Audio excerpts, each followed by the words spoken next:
Suzuki had given him specifically so he could have his sessions without having to use his office. Oh, okay. Eri built up her resolve. She'd heard about this process for Suzuki, and she'd known she'd be confronting some scary stuff. Oh, who was she kidding? She knew exactly what she was going to see. But this was her best chance to move past all that for good. And she wouldn't pass that up. She couldn't. I'm ready, Eri said, mustering up her determination. Ren smiled. What a strong-willed girl. All right, let's go to sleep.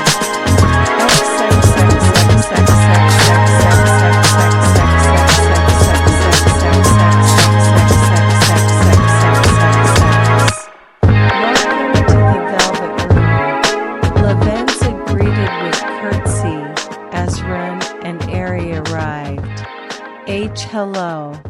Eri greeted her. Ren had told her about Lavenza beforehand, so she wasn't surprised to see her. Lavenza smiled and pulled out a small glass. Here, I heard you liked apples, so I prepared some apple juice for you. It's nice to have something sweet before experiencing something bitter. Thank you. Eri immediately took the glass and scarfed it down. It was so sweet and cold, it really did fill her with an extra confidence she really needed. Well then, let's not waste time, Ren said, standing up and getting ready to start the mission. Lavenza, do you have it ready? I do. It's not as bad as I feared, but Lavenza looked sorrowful. It's still rather upsetting. I know. I'm prepared for that, Ren said, before looking at Eri. I already asked you, but I need to confirm. Are you ready to face your past? Can I have another juice? Eri asked. Lavenza smiled and served her another juice, which Eri promptly gulped down with gusto. After slamming the glass back down, she took a deep breath and then gave Ren a determined look. I'm ready. She stood up, and the two of them walked to the back door. Ren opened the door, and the two of them entered, headed into an old, new hell.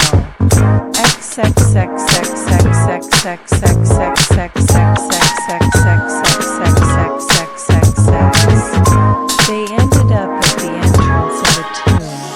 In front of them was a small stone building with the words "Sacrifice" etched into it. The area around them wasn't much to speak about. A forest filled with dead trees, the skies covered in thick black clouds, making it hard to see with how little light got through, and blackbirds cawing and flying around from wilted tree to wilted tree. Ha! A tomb. Ren was already thinking of several theories as to why this place appeared the way that it did. I guess Eri used the shining sight as dead. Although if that was true, we might not have had to come here either. Then I need to see more. Eri, on the other hand, was completely shocked. She'd heard that her cognition would distort the places she thought of, but she hadn't fully understood what that meant. She still didn't. So it was more than a bit beguiling to see that the Yakuza base had been turned into this. But that didn't change what she had to do. Alright, let's go in, shall we? Ren said, going up to the tomb and opening the stone doors. Behind them was just a staircase, one so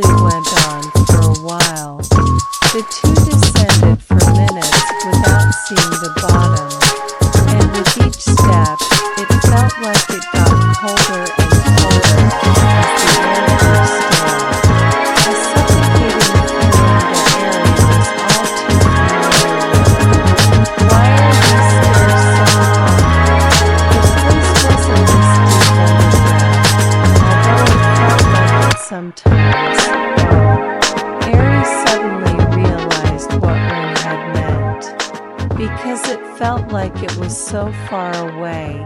It became like this in my head. Did I feel like this place was a tomb? That feels right. They kept going a bit further down, until eventually, they finally reached the bottom. There they were met with a large room, made of stone as one would expect. The dark, cold, stale environment didn't improve one bit when they entered. The room was mostly empty, the only thing inside being three large bird statues. Eric immediately got a bad feeling from those statues, like they were watching her, like they were alive. Before they could think about that, suddenly people ran in from the other side of the room. Birdmen, 8 humanoid crows, wearing black robes. Finally, we found her, said one of the birds looking down. The key. We found the key. Ah, the eternal sacrifice that will resurrect shiny Sophia. Grab her. They shouted as all of them flew at them. Get ready, Ren shouted as he pulled out his weapons. Arsene appeared behind him in a burst of flames, stunning Eri for a second, before she turned focus back on the birdmen. Bang! Bang! Bang! Ren shot at the birdmen, while Arsene threw fire at them, taking out a few of them, while the rest of them descended on him. All except for one, which flew right at Eri.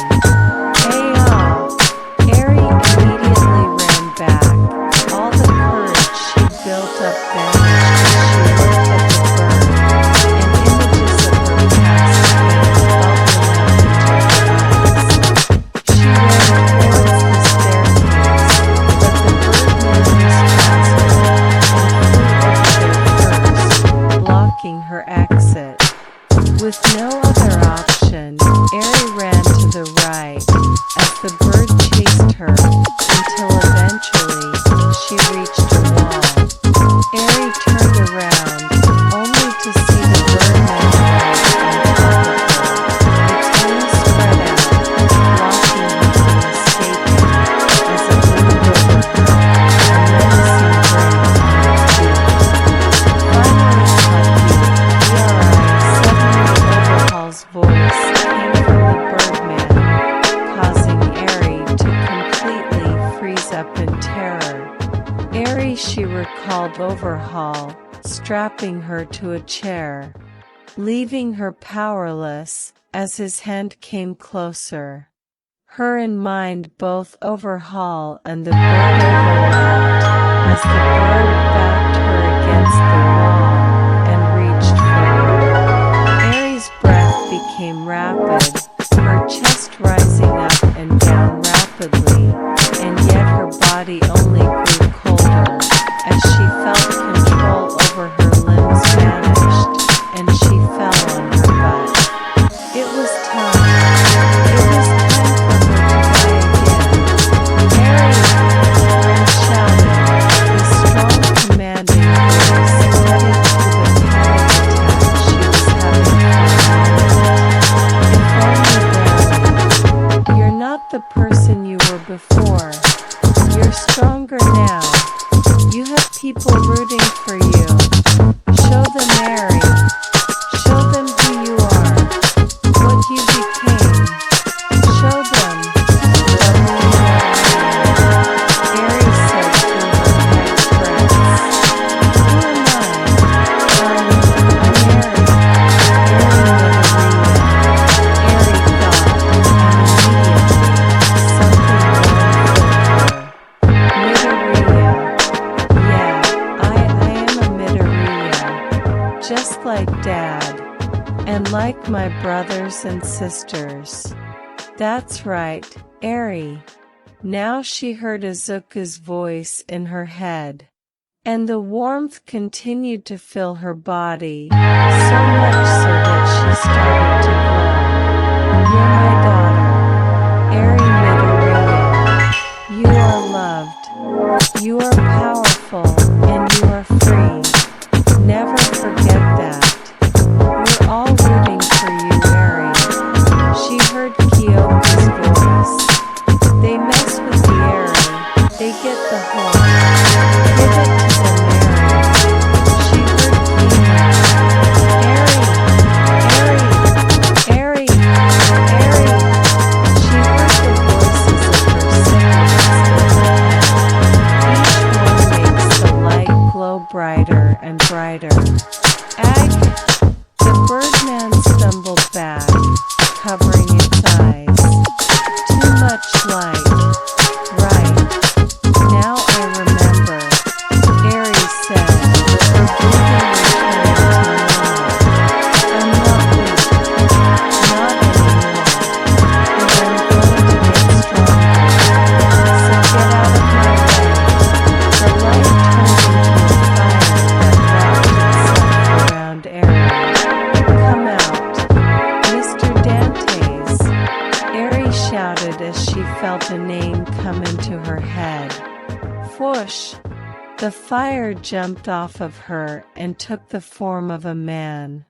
He was a tall and elegantly dressed man with long whitish silver hair, styled into a ponytail, and parted over one of his eyes. He wore black shoes with added purple and hints of gold, as well as black shoes, white gloves, and a long black cape. The persona aimed its palm at the Birdman, and white flames shot out, engulfing the Birdman completely.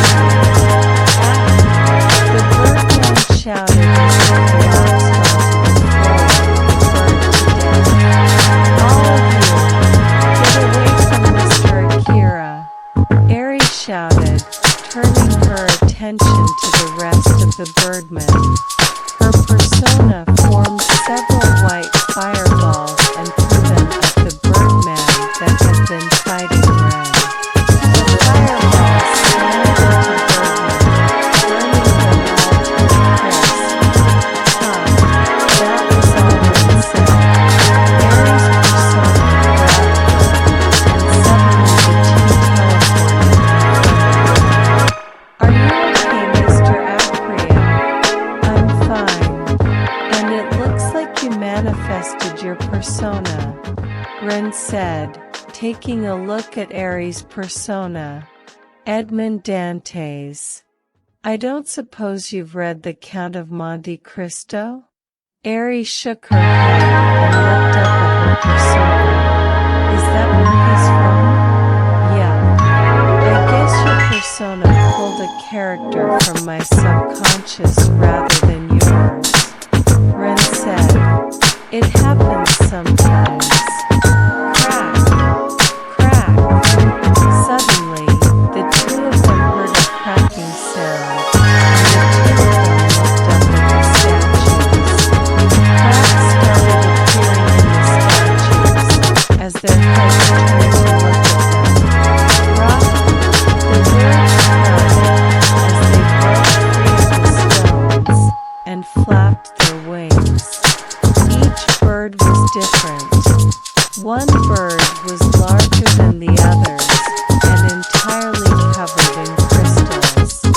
Another bird had a giant beak, with sharp teeth, and spit leaking from it. And the last bird had human hands instead of tongues. Whoa, whoa, whoa! Looks like little Eri thinks she's tough, cried one of the birds. Guess we better show her place. Caw! Immediately the sharp-toothed bird rushed at them, trying to devour them. They teleported out of the way using Aries' persona, causing the bird to crash into a wall. The crystal bird rushed at them, its footsteps shaking the room as they approached. Ren and both personas opened fire at the crystal bird, only for their attacks to bounce off it. That's annoying, Rin said, as once again, Aries' persona teleported them out of the way of their attack. Got here, shouted the bird with the hands, dive coming to grab Aries.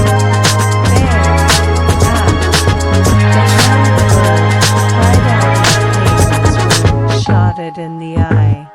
Arson and Dante shot fire at it, setting the bird ablaze. The hand bird cried as it died on the floor, burning living still. Well, at least that one wasn't a problem, Ren said before he saw the sharp-toothed bird take another dive at him. Watch out. Teleport them away before the bird could bite down on them. That is a damn good persona power, Ren noted, before looking at his two remaining foes. And it gives me an idea. Aerie, I'm going to distract the crystal bird, and I want you to get the other bird to attack it. Understood? Okay. Aerie then used her persona to teleport them right in front of the crystal bird before teleporting herself away. Hey, over here, Ren called, making sure the crystal bird's attention was on her. Slam, slam, slam. The crystal bird immediately started pecking at him, attempting to strike him down while Ren dodged each attack. Meanwhile, the sharp-toothed bird flew up and got in position to charge at Ren once again, only to notice Aerie, who just teleported on top of the crystal bird's head. Seeing its real target, the bird immediately charged at Aerie and the crystal bird. Crack! Aerie teleported away just in time, and the sharp-toothed bird bit into the crystal bird's head, breaking through the crystals and shattering its skull, killing it.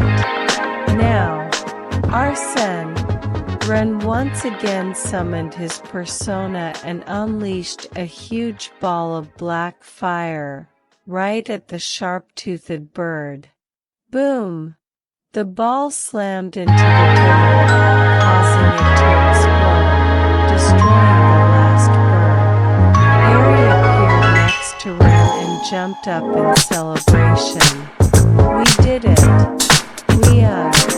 Immediately, she collapsed onto one knee, and her persona vanished. I don't feel so good. That happens after you first summon a persona, Ren explained, picking her up, especially using as much energy as you did. I'd say we made good progress today. Let's end it here. Okay, Aerie said with a pout. She wanted to just finish this already, but given how absolutely exhausted she felt, she could tell that wasn't in the cards. She summoned her persona again, and then everything went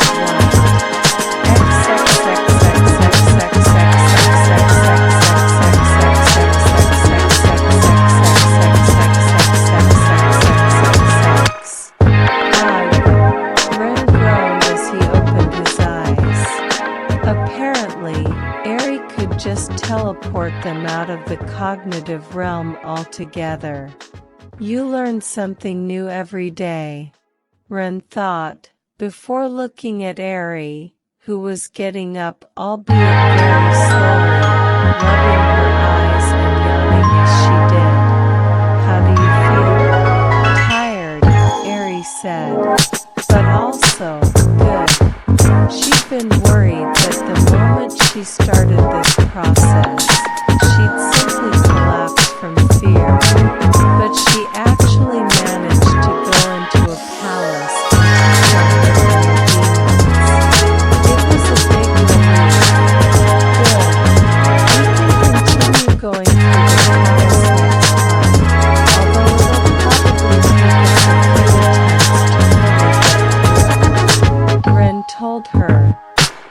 try rushing through it, or else you might bite off more than you can chew. Got it? Yes, sir. Area